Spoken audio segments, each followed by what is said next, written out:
여러분, 제 어릴 때 기억에 목욕탕에 가면요, 앞에 이렇게 팻말이 하나 있었는데요.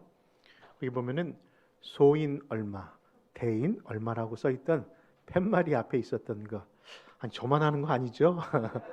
네, 여러분 그 세대 분명히 맞죠? 네. 그런데 늘 안타까웠던 것은 어머니가 저 때문에 항상 실갱이를 했던 거 기억납니다. 얘는 아직 어려요. 근데 왜 자꾸 대인을 받으세요? 주여. 네. 그 소인과 대인의 구별이 그렇죠. 그 체형에 따라 그쵸? 어린데도 그렇게 규정했기 때문에 늘 어려운 일을 당했습니다만은 그러나 그 소인과 대인에 대한 이야기는요. 목욕탕에서만 있었던 것은 아닌 것 같습니다. 무슨 얘기입니까? 오늘 사는 우리들도요. 우리의 언어와 생활 속에는 늘 대인과 소인에 대한 그런 의식이 아직도 남아 있는 것 같습니다. 그 기준은요, 예전처럼 나이나 외모에 따른 그런 구분은 아니지만 여전히 보이지 아니하는 곳에서 사람을 구별할 때, 저 사람은 대인이야, 아니야, 저 사람은 소인이야 하면서 그 구분을 하고 있기 때문입니다. 옛글에 보면요, 대인은 유어의요, 소인은 유어인이라 알듯 말듯. 무슨 뜻인고 하니요, 정말 대인은요 의에 대한 모습으로 살고, 그러나 소인은 자기의 이득을 위해서 산다라는 의미에서 유어인이라고 그렇게 표현했답니다. 여러분, 그렇습니다. 이 세상에는요 정말 대인이 있고 의인이 있는데 그 사람의 성품과 또 언행을 통해서 이 사람이 정말 대인이다 아니면 소인이다라는 구분을 하게 되는데, 혹시 이 시간 옆 사람 좀 쳐다보면서 이 사람은 대인일까 아니면 소인일까? 여러분, 분명히 우리 안에 소인에 대한 그런 낮추는 표현 하나가 있는데, 저 사람 참 소인배야라는 표현도 우리 안에 썼던 기억이 있습니다. 근데 곰곰이 생각해 보면요, 이처럼 대인과 소인을 나누는 그 기준 속에 늘 소인은 뭡니까? 부정적인 요소로 우리는 인식하고 살았음을 보게 됩니다. 그렇죠. 그런데 불구하고 우리가 성경을 하나님의 말씀이고 예수님의 가르침을 우리의 길과 진리로 믿는데, 우리 예수님의 가르침과 하나님의 말씀에서는 그 소인에 대하여 그렇게 부정적인 이야기를 하지 아니하고 도리어 긍정적으로 사용하고 있음을 보게 됩니다. 여러분, 그 대표적인 그런 역설의 현장을 보여주는 구절이 누가복음 9장인데요. 특별히 46절과 48절을 보면서 어떠한 상황인지를 한번 읽어보도록 하겠습니다. 46절에서 48절입니다. 같이 읽습니다. 제자 중에서 누가 크냐 변론이 일어나니 예수께서 그 마음에 편론하는 것을 아시고 어린아이를 하나를 데려다가 자기 곁에 세우시고 그들에게 이르시되 누구든지 내 이름으로 이런 어린아이를 하나를 영접하면 곧 나를 영접하며 또 누구든지 나를 영접하면 곧 나를 보내신 이를 영접함이라. 너희 모든 사람 중에 가장 작은 자가 그가 큰 자니라. 왠지 그 표현이 이렇게 마음에 들지요. 여러분, 그렇습니다. 세상은 늘 작은 것에 대하여 부정적인 요소를 사용하고 있지만 성경은 도리어 그 작은 것에 하나님의 사역을 표현하는 일에 매우 즐겨 사용되었음을 보게 되는 겁니다. 여러분, 예수님이 말씀하시는 것 가운데 그렇죠? 모든 씨보다 가장 작은 씨라고 불려지는 겨자씨를 예를 들면서도 그 작은 씨이지만은 그것을 심었을 때 그 작은 씨에서, 겨자씨에서 나무가 자라나고 심지어는 뭡니까? 공중에 나는 새들이 그곳에 깃들일 정도로 크게 번성한다는 것을 어떤 시를 통해서요? 가장 작은 시를 통해서 이야기하셨습니다. 여러분, 어린아이가 예수님께 나와 보리떡 2개와 보리떡 5개와 물고기 2마리를 하나님 앞에 드립니다. 그런데 성경은요, 정확하게 그것을 이렇게 표현합니다. 보리떡 5개와 작은 물고기 2마리라고요. 유난히 그 본문 속에서도 작다라는 것을 강조하고 있고 그 작은 것이지만 그 일을 통해서 무엇을 했다고요? 5,000명이 먹고 남는, 그리고 12광주리가 남는 그런 놀라운 기적의 현장이 어디서부터 시작됐다? 아주 작은 것에서부터 시작되었음을 이야기합니다. 여러분, 예수님은 충성된 자들을 칭찬하실 때마다 그런 표현을 하십니다. 지극히 작은 일에 충성된 자에게 무엇을 맡긴다? 큰 일을 맡긴다. 여러분, 큰 일은 누가 한다고요? 지극히 작은 일부터 충성되이 행하는 사람에게 맡긴다는 겁니다.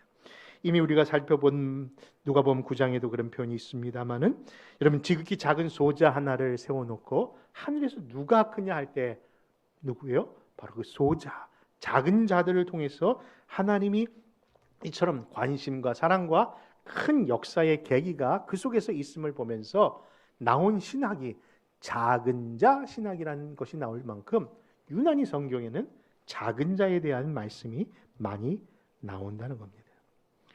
여러분, 왜 그럴까요? 그것은 하나님이 그 모든 것을 주관할 수 있는 능하신 분으로서 하나님께서는 늘 이 작은 것을 통해서도 얼마든지 큰 일을 베풀 수 있는 그런 분이심을 드러내기에 가장 적절한 사람들이, 그렇죠, 소자요, 연약한 자요, 나약한 자들이었다는 것을 보게 되는 것이죠. 그러므로 사랑하는 성도 여러분, 우리의 부름심을 보면서 하나님, 저도 그런 사람입니다. 저도 그렇게 부족하고 연약한 사람입니다. 그러나 기대하며 기도합니다. 주님, 나를 사용하여 주셔서 하나님 나라의 일꾼 만들어 주옵소서. 여러분, 그런 부르심에 대한 사명이 이 말씀 가운데 우리를 힘있게 하고 용기 갖게 합니다. 그러나 사실 이 세상을 살려보면요, 많은 분들이 힘이 떨어진다고 합니다. 자신이 없다고 합니다. 왜? 너무 세상이 빨리 변화무쌍하게 진행되니까 쫓아갈 수가 없다는 거예요. 여러분, 예전에는 운전만 하면 다 된다고 생각하고 운전은 자신이 있습니다 했는데 70세가 넘어가니까 이제는 DMV에서 뭘 요구합니까? 그러면 시력 검사를 그렇게 중요시 여기시네요. 그렇죠? 앞만 보고 가면 되는데, 그렇죠? 어떤 어른은요, 그거 떨어질까봐 앞에 있는 그걸 이렇게 외워서 가시는 분이 있는데, 네, 여러분, 근데 더한 거는요, 그 DMV에 갔더니 옛날처럼 필기 시험이 페이퍼로 보는 게 아니라 뭘로 봅니까? 그렇죠? 컴퓨터 앞에. 여러분, 컴퓨터에 컴도 모르는 분이 그걸 어떻게 해야 되는지 몰라 그냥 돌아왔다는 얘기를 들으면서 정말 이 세상이 너무나도 변화무쌍하게 바뀌는 것에 쫓아가지 못하는 어른들이 얼마나 힘들까라는 생각을 해보았습니다. 그러나 여러분, 아무리 세상이 이처럼 빨리 발전하고 여러분, 변화무쌍한 시대를 우리가 살아야 한다지만은 여전히 우리는 그것을 관통하면서 따라갈 수 있는 비결이 있다는 것, 오늘 꼭 말씀 받기를 소원합니다. 비록 내가 찬양을 해도 박자를 못 맞추는 박지어음치라 할지라도, 그쵸, 내비게이션을 있어도 못 찾아가는 길치라 할지라도, 좋은 스마트폰을 가져도 그것을 사용할지 모르는 기계치라 할지라도, 여러분, 오직 주님을 앙망하는 자에게 세임 주신다는 것을 믿고 믿음 안에 거하시는 우리 모두가 되기를 소원합니다. 그것이 바로 올해 한 해 주신 주께 가까이 가는 자의 약속된 복이고 가장 안전한 삶이라고 하는데, 이제 예배를 통해서 가까이 가자, 하나님의 말씀을 통해서 가까이 가자, 그리고 기도를 통해서 가까이 가자는 말씀을 드리면서 이 마지막으로 우리 주신 이 사명을 따라 하나님 앞에 더 가까이 가자는 말씀을 나누려고 하는 겁니다. 그렇다면 여러분, 이 험한 세상에 믿음으로 승리할 수 있는 그 비결이 무엇인가? 그것은 바로 하나님의 은혜를 알고 그 은혜에 감사함으로 그 사명 따라 사는 것인 줄 믿으시면 아멘 하시기 바랍니다. 오늘 주어진 본문 7절과 8절의 말씀 같이 읽습니다. 이 복음을 위하여 그의 능력이 역사하시는 대로 내게 주신 하나님의 은혜의 선물을 따라 내가 일꾼이 되었노라.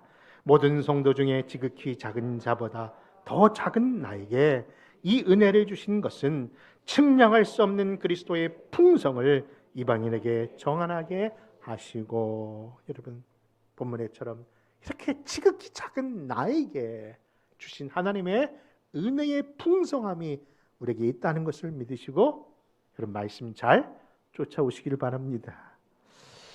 여러분 성도로서 교회를 하다 보면요, 우리 안에 아주 중심되는 신앙적 태도가 저는 늘 있다고 생각합니다.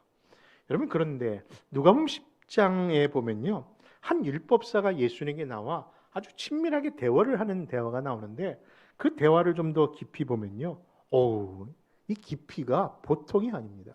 왜냐하면 아무도 표현하지 못하고 묻지도 못했던 영생이 뭡니까? 라는 대화를 그 율법사가 질문하고요, 또 예수님도 그에게 뭐라고 질문을 하시는 거 하니, 바로 율법 중에 너는 뭐가 제일 큰 것 같냐라고 하는 질문을 서슴없이 서로 나누시는 겁니다.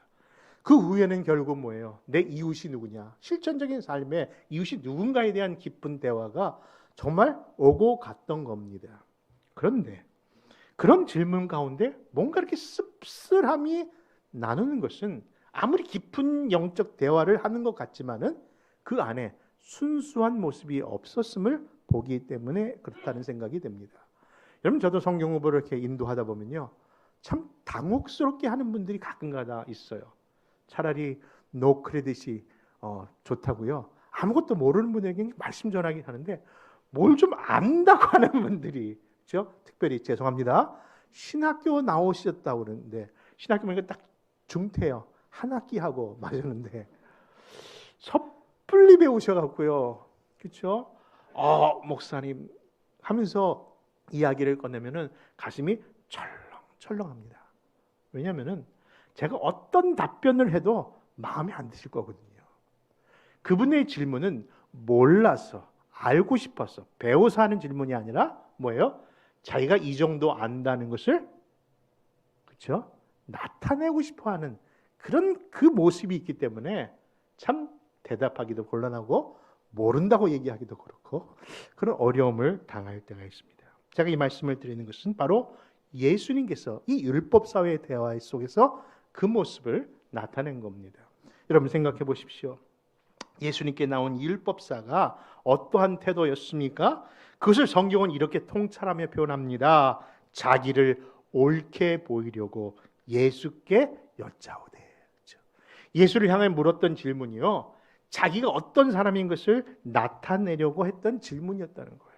그렇습니다. 세상은 이처럼 자기를 옳게 보이려고 하는 자기 자랑질이 마치 멋진 모습처럼 보여질지는 모르나, 사랑하는 성도 여러분, 하나님의 몸된 교회 안에서는 그런 자랑질, 그런 아는 척, 그보다는 여러분 주 안에서 감춰야 될 것은 겸손이요, 하나님 앞에 올바른 믿음의 겸손의 모습이 반드시 있어야 될 줄 믿습니다. 여러분 세상에서 가장 짧은 동화를 진 정채봉 씨의 그 짧은 동화의 글에 보면요, 세탁소, 혹시 세탁소 하시는 분 계신지 모르겠는데 세탁소와 옷걸이라는 그런 짤막한 동화가 있는데요, 제가 한번 재밌어서 적어와 봤습니다. 세탁소에 갓 들어온 새 옷걸이한테 오래 걸려있던 헌 옷걸이가 한마디를 합니다. 너는 옷걸이라는 사실을 한시도 잊으면 안 돼. 아니 왜 내가 옷걸이라는 것을 잊지 말아야 합니까? 왜 그것을 그렇게 강조합니까? 이는 잠깐 입히는 그 옷이 자신의 신분인 양 착각하다가 교만에 빠진 수많은 옷걸이들을 많이 보았기 때문이야. 이게 그 동화의 다입니다. 그런데 여러분 이 안에도 우리에게 울림이 있지 않습니까? 여러분 많은 사람들이 마치 옷걸이처럼 잠깐 입는 그 옷에 자기 것인 양, 자기의 본 모습인 양 착각하며 사는 사람들이 있다는 겁니다. 여러분 섬김이라는 영어에 보니까 serve라고 하는데, 그렇죠? 섬기다, serve한다. 근데 그 serve라는 단어의 어원이 다른 데서 나온 게 아니라 servant, 무슨 뜻입니까?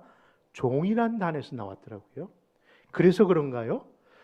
이 썰브는 마치 누가 하는 것처럼 우리는 인식되어 있는 거예요. 종들이나 하는 것으로 인식되어서 누구를 섬긴다, 낮다 그런 모습을 하는 것은요, 마치 그런 것처럼 낮은 자, 작은 자 이런 사람들이 하는 것처럼 부정적인 요소가 어디에도 교회 하나도 있는 것 같습니다.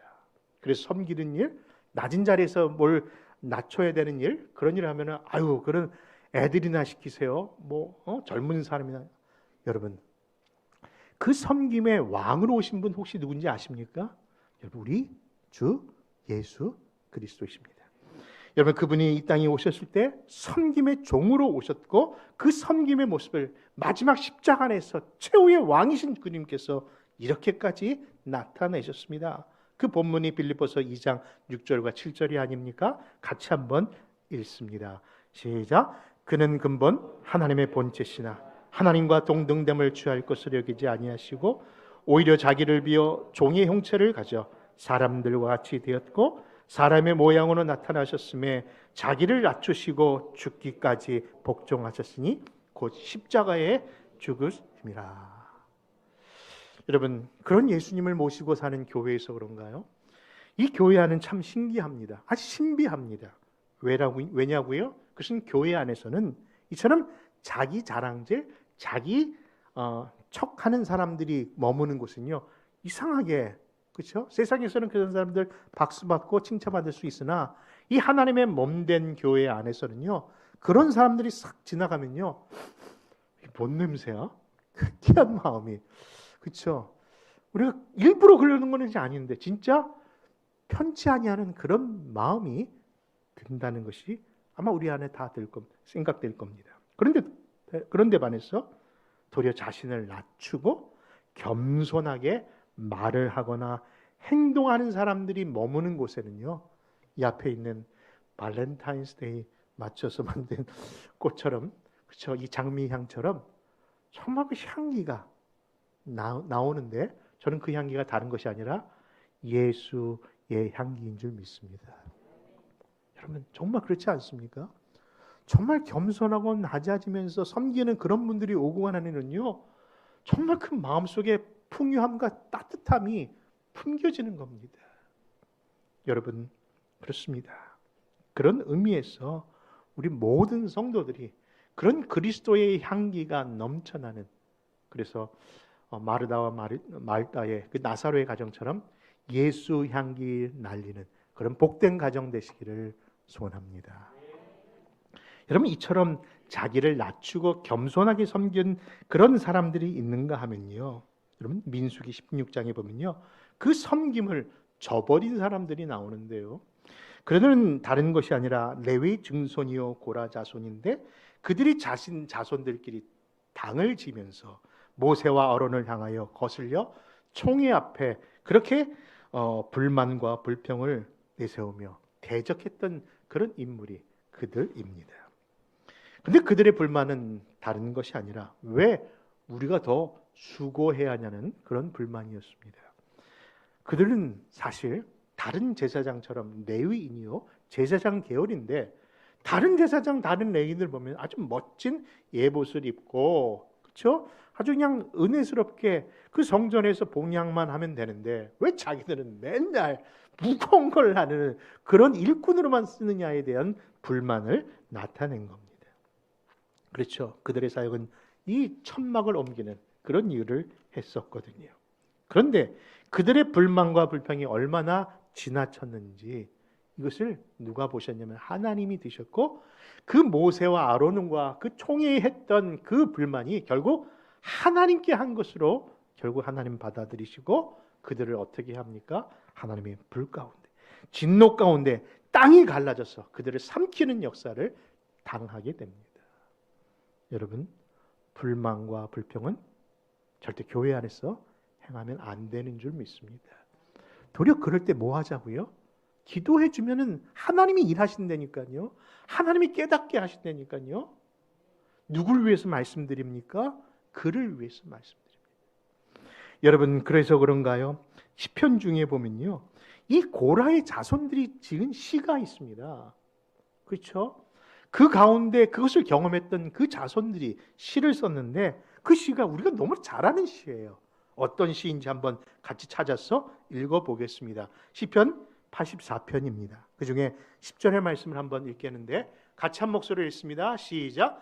주의 궁전에서 한날이 다른 곳에서 첫날보다 나은즉 악인의 장막에 거함보다 내 하나님 문지기로 있는 것이 좋사오니 여호와 하나님은 해요 방패시라. 여호와께서 은혜와 영화를 주셨나이다. 여러분, 결국 불평과 불만이 어떠한 심판을 초래했는가를 깨달은 그 자손들이 이제 뭐예요? 하나님 어떤 일을 시켜서 저는 순종하겠습니다. 감사합니다는 마음으로 그저 하나님 문지기로도 있으면 좋겠사오니라는 표현으로 하나님 앞에 그렇게 찬양의 시를 올려드린 겁니다. 그러므로 사랑하는 성도 여러분, 우리와 같이 무능한 저에게도 이 소중한 직분을 주셨다는 것을 깨닫는다면요, 그저 무슨 일이든지 여러분 감사하는 저와 여러분 되기를 소원합니다. 여러분, 일꾼이 뭐라고요? 일꾼이라는 것은요, 힘쓰는 사람이 아니라 엄밀히 뭐냐면 일꾼은요, 복음을 전하는 사람입니다. 그것이 오늘 두 번째 주시는 교훈인데, 일꾼의 사명은 복음 때문이다. 여러분, 에베소서 3장 오늘 본문으로 삼은 9절과 11절에 그 말씀을 합니다. 어떤 말씀입니까? 바로 복음을 드러내며 복음을 사람에게 알게 하고 그 복음을 전하는 자 되라는 겁니다. 우리 에베소서 3장 9절과 11절을 또 한번 읽겠습니다. 영원부터 만물을 창조하신 하나님 속에 감추어졌던 비밀의 경륜이 어떠한 것을 드러내게 하려 하심이라. 이는 이제 교회로 말미암아 하늘에 있는 통치자들과 권세들에게 하나님의 각종 지혜를 알게 하려 하심이니 영원부터 우리 주 그리스도 예수 안에서 예정하신 뜻대로 하신 것이라. 여러분, 본문의 말씀처럼 우리에게 주신 이 복음은요, 나만 갖고 있는 것이 아니라 드러내야 되며 또 전해야 된다는 사실입니다. 여러분, 우리가 시편 84편을 방금 읽었는데요, 또 시편 85편에 보면요, 또 아주 재미나는 표현이 하나 나옵니다. 그것은 뭐냐면요, 이 바벨론 포로로 끌려갔던 그 백성들이 이제 그 포로에서 돌아와 예루살렘에 돌아와 하나님 앞에 감사하는데, 그들이 감사의 기도에 보면요, 아니 이게 맞나 하는 정도로 아주 특이한 표현이 있기 때문입니다. 여러분, 무슨 기도를 하냐면요, 자기들 구원해 달라는 거예요. 이미 말씀드린 것처럼요, 바벨론 포로에서 돌아왔거든요. 그리고 이제는 예루살렘에 거합니다. 그들이 정말 말 그대로 구원받은 겁니다. 그런데 그곳에서 다시 한번 구원을 구하고 있는 겁니다. 여러분, 그 시편 85편 6절과 7절 한번 같이 한번 또 읽어볼까요? 여러분들이 먼저 한번 읽어주시기 바랍니다. 시작. 우리를 다시 살리사 주의 백성이 주를 기뻐하도록 하지 아니게 하시겠나이까. 이번 같이 있습니다. 여호와 주여 인자하심을 우리에게 보이시며 주의 구원을 우리에게 주소서. 그렇죠. 이미 구원받았는데 구원을 또 달라는 겁니다. 여러분, 무슨 의미일까요? 우리의 구원은요, 육신적인 구원만이 아니라 무슨 구원입니까? 그 포로된 삶에서의 구원만이 아니라 진정한 구원은 영혼 구원인 줄 믿습니다. 그래서 인생의 중요한 가치가 육신적인 삶이 중요한 것이 아니라 뭐예요? 영적인 문제가 더 중요하기에 이 사실을 아는 사람들은 그것에 대한 감격을 아니할 수 없고 그 기쁨과 감격을 또 전하지 않을 수가 없는 것이죠. 여러분, 사랑하는 자녀를 사랑한다고요? 어떻게 근데 교회를 안 나와도 이렇게 방치해 두십니까? 아니, 예수님 안에 그걸 누리지 못해도 왜 우리가 기도하지 못합니까? 여러분, 정말 먼저 구해야 될 것이 영혼 구원이라고 생각됩니다. 사랑하는 성도 여러분, 그 무엇보다도 그 영혼을 향한 내 마음이 뜨거워지는 것을 하나님이 더 기뻐하시기에 이 땅에 교회를 세운 이유도, 우리의 가정이 아직도 세워진 이유도, 아니 내가 아직도 이 땅에 걷고 있고 살고 있는 이유도 누군가 나의 입술을 통해서 그 복음을 받아야 될 사람이 있기에 여러분, 그 사명 주신 줄 믿는 겁니다. 여러분, 병상에서 갑자기 돌아가시는 어른을 소개받아서 기도하러 가는데요, 의사가 이제 오늘 내일 하신다고 하는 겁니다. 그런데 기도하고 나오는데 그 다음에 연락이 왔어요. 목사님, 가신 후에 이분이 건강이 좋아지셨어요. 아니, 내일 돌아가실 것 같다면서요. 근데 여러분, 그래서 또 가서 기도해드리고 또 가서 기도해드리고 또 하는데 그걸 1년을 했습니다.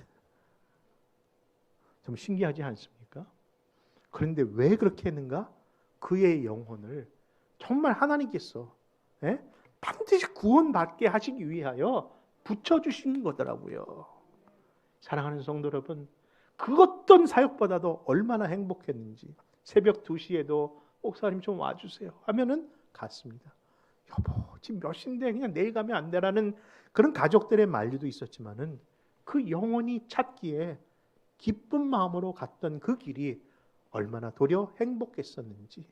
사실 제가 우리 사랑하는 성도들 해서 어떤 목회를 해야 되는가 늘 갈등이 있습니다.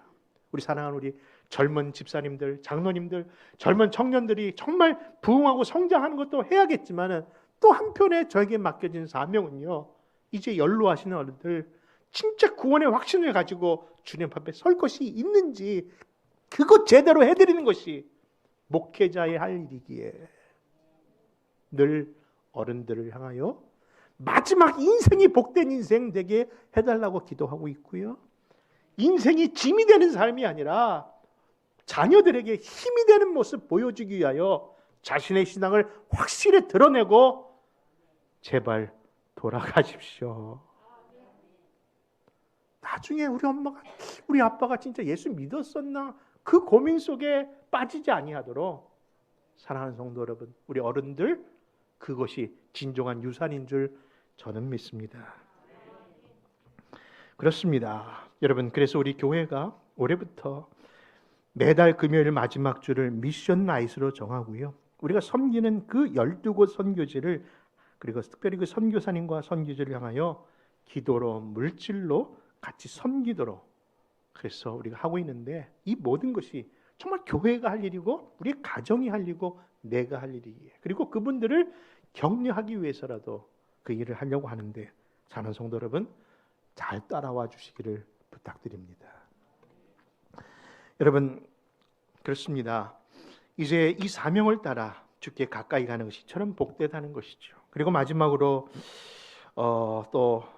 승리의 비결의 말씀은요, 말꾼이 아니라 충성된 일꾼 되라는 말씀 전합니다. 여러분, 교회 안에 보니까요, 우리 교회 얘기하는 것 절대로 아닙니다. 다른 교회 보니까요, 다른 교회 얘기하기도 뭐하고, 하여튼 교회 보면요, 이런 유형의 교인들이 정말 있어요. 뭐냐면요, 보니까 모태신앙이라고 해서 오랫동안 신앙생활을 했다고 하셔서 믿고 직분을 드렸는데, 그렇죠? 어느 순간에 보니까 그 모태가 어머니 뱃속에서부터 나오는 신앙으로 자라난 믿음을 잘 훈련된 그런 모태신앙이 아니라, 뭐만 시키면 좀 못해요. 못해요. 그러니까 부정적인 의미의 모태신앙이더라고요. 여러분, 뭔가 느끼는 분이 있는 가운데 여러분, 우리의 신앙은요, 정말 모태신앙이 아니라 늘 아멘신앙 되기를 바랍니다. 힘은요, 능은 그것을 부르신 하나님께 책임져 주신다니까요. 여러분, 주님께서 성령을 이미 주셨으면요, 감당할 수 있도록 모든 것을 주신 것을 믿으시기 바랍니다. 결국 내가 잘하고 못하를 판단하니까 그러는데, 그건 우리 소관이 아니라 하나님이 하실 일이니까 우리는 그저 주신 사명 아멘으로 순종하십시다. 근데 교회 안에는 더 안타까운 그런 교인도 있어요. 그렇죠? 모태신앙을 해도 말은 안 하죠. 근데 교회 안에 무슨 신앙? 일꾼이 아니라 말꾼들이 너무 많아요. 죄송합니다. 여러분, 이분들은 어때요? 회의할 때마다 혼자 모든 것을 다 아는 것처럼 이렇게 합시다, 이렇게 합시다라고 말은 청산유처럼 해주셨는데, 막상 그 일 할 때 보면은 뭐예요? 안 나타나는 거예요. 차라리 하지나 말지. 그러면 그냥 조용히 넘길 텐데, 하자고 해놓고 안 나타나면요, 이분이 뭐예요? 일꾼이 아니라 말꾼. 일꾼이 아니라 말꾼이요, 일꾼이 아니라 일감이 되는 거죠. 그렇죠? 그래서 사랑하는 성도들 부탁드립니다.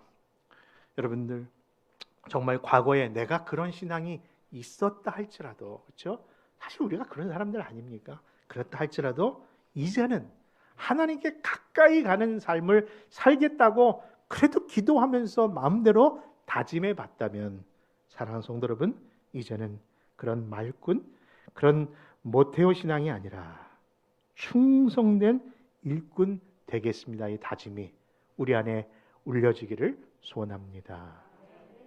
여러분, 하나님은요, 우리가 충성스러운 사람인 것 같아서 시킨 것이 아니라 그냥 충성되이 여겨서 세우신 일꾼일 뿐이에요. 우리의 능력 보고 시키신 것이 아니라 하나님 능력 주시겠다고 하시면서 주신 사명인 겁니다. 그래서 받은 자에게 구할 것은 무엇이라고요? 여러분, 충성인 줄 믿습니다. 하나님의 교회는요, 내가 잘하는 것, 내가 좋아하는 것을 할 수도 있어요. 그러나 그것보다는요, 어떤 자세가 더 중요하다고요? 무엇이든지 맡은 것에 충성하는 것이 더 복되다니까요.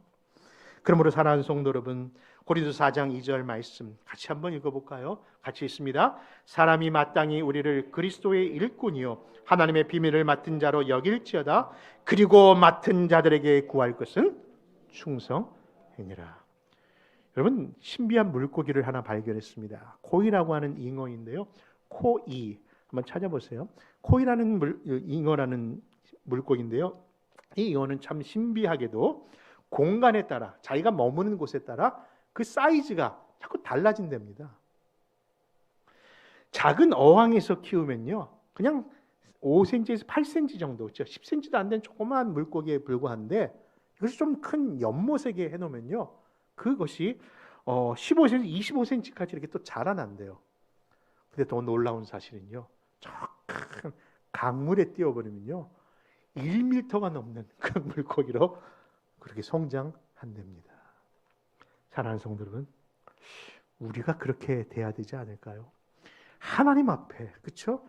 이 우주 만물을 주관하시는 하나님의 그 크신 사랑 안에 머문다면요, 하나님께서도 우리를 그렇게 성장시켜 주실 줄 믿습니다. 사랑하는 성도 여러분, 하나님의 크신 그 사명, 그렇죠? 누가 감당하냐고요?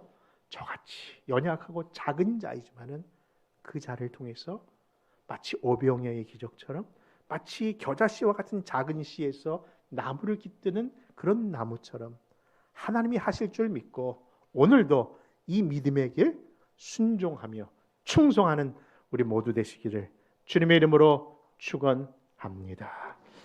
말씀 생각하시면서 기도하겠습니다. 고맙고 감사하신 아버지 하나님, 오늘도 주신 말씀 감사합니다. 소자 중에 가장 지극히 작은 자요, 사도 중에 지극히 부족한 자요, 죄수 중에 죄인 우리를 하나님 은혜해 주셔서 믿음의 일꾼, 은혜의 일꾼 삼아 주신 주님, 오늘도 주님 앞에 아버지 하나님이여 다짐하는 것은 우리의 힘으로 가는 것이 아니라 주님 주시는 약속 믿고 충성을 다짐하오니 주여 충성된 이 일을 통하여 주 복음 증거하는 일에 아버지 하나님 땅끝까지 이뤄 그 증인되는 일에 하나님 우리 교회와 가정과 우리 온 성도들이 쓰임 받도록 축복하시옵소서. 함께 하실 줄 믿고 예수님의 이름으로 간절히 기도합니다.